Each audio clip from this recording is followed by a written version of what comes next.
You've probably seen hundreds of videos about how to lose weight. The perfect diet, the 5 secrets to fat loss, the miracle fasting plan. But I want to start with something uncomfortable. None of them work, not for long. Because before you change your body, you have to change your mind. My name is Dr. Mehrad, and as a doctor and as someone who's been through it myself, I've seen the same pattern over and over again. People don't fail diet because they're weak. They fail because they try to fix the symptom instead of the system. So in this video, I want to show you how fat loss really works. Not from a calculator, but from psychology. Because your body listens to your habits, and your habits listen to your mind.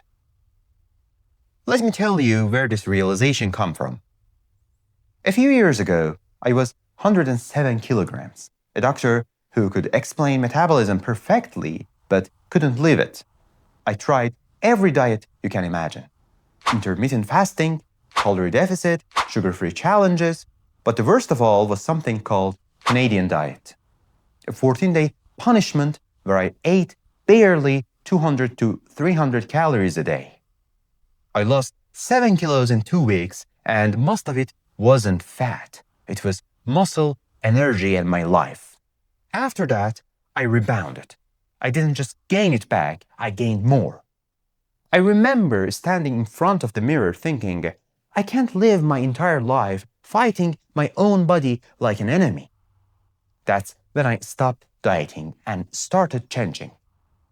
Slowly, over months, even years, I began waking up earlier. I changed the kind of friends I spent time with, people who had energy, who cared about their health. I changed my daily environment, my morning rituals, even my wardrobe. These changes didn't seem related to weight loss, but they changed me. And that was the point. Today I'm around 84 kilos, down over 25 kilograms from my highest, and I've maintained that for years. Not because I found the perfect plan, because I changed the person who was following it. Now let's break this down scientifically. Why did changing my habits and mindset work better than every diet I tried? Because psychology runs metabolism far more than most people realize. First, stress, cortisol, and emotional eating. When you're under constant stress, your body releases cortisol, a hormone designed to help you survive, not thrive. Cortisol increases appetite and drives cravings for quick energy like sugar, fat, and comfort foods. According to research from Yale University, people with higher chronic stress have 31% more abdominal fat than those with lower stress, even when calories are the same. The body literally stores stress as fat. And the worst part, we self-medicate with food. Eating becomes emotional anesthesia. That's why simply telling yourself eat less doesn't work. You're fighting biology with willpower. You have to calm the system, not just close the fridge. Secondly, let's talk about dopamine, reward, and addiction loops. The human brain is built on reward loops, tiny hits of dopamine that make us repeat behaviors. Highly processed foods hijack that system. A 2018 NIH study showed that hyperpalatable foods like high sugar plus high fat trigger dopamine spikes similar to addictive drugs. That's why chips disappear without you realizing it. It's not hunger, it's programming. To break this, you can't just stop eating chips. You must replace the reward. When I began exercising regularly, sleeping better, and tracking my progress, my brain started to get its dopamine from achievement, not food. Third, environment. Here's the most powerful psychological truth about weight loss. You don't rise to the level of your goals. You fall to the level of your environment. If your friends eat junk every weekend, If your kitchen is full of snacks, if your job keeps you glued to a chair, you're swimming against the current. A Harvard longitudinal study found that obesity spreads through social networks. If a close friend becomes obese, your own risk increases by 57%. That's not genetics, that's environment and shared habits. So if you want to lose weight, change your surroundings. Make your environment whisper the right choices to you, not scream temptations.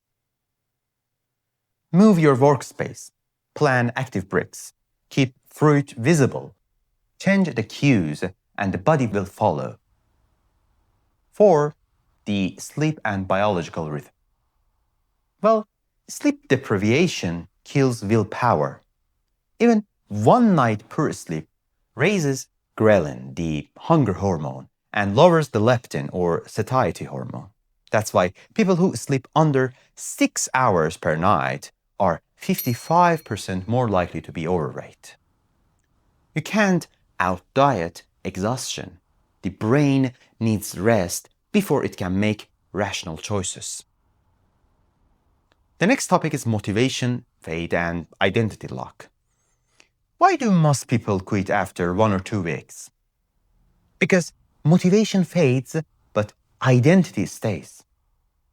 When you build habits from identity, like I'm someone who moves every day instead of I'm on diet, the behavior becomes automatic.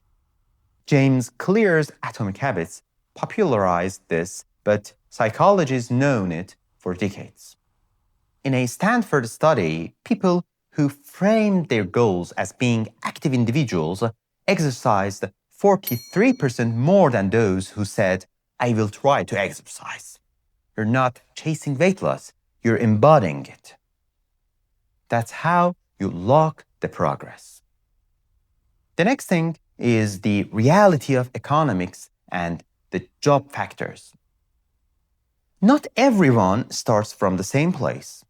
People with high stress, low activity jobs, or limited access to fresh foods face harder conditions. This isn't moral weakness, it's environmental disadvantage. Recognizing this isn't an excuse, it's a strategy. When you know your obstacles, you can design smarter habits around them.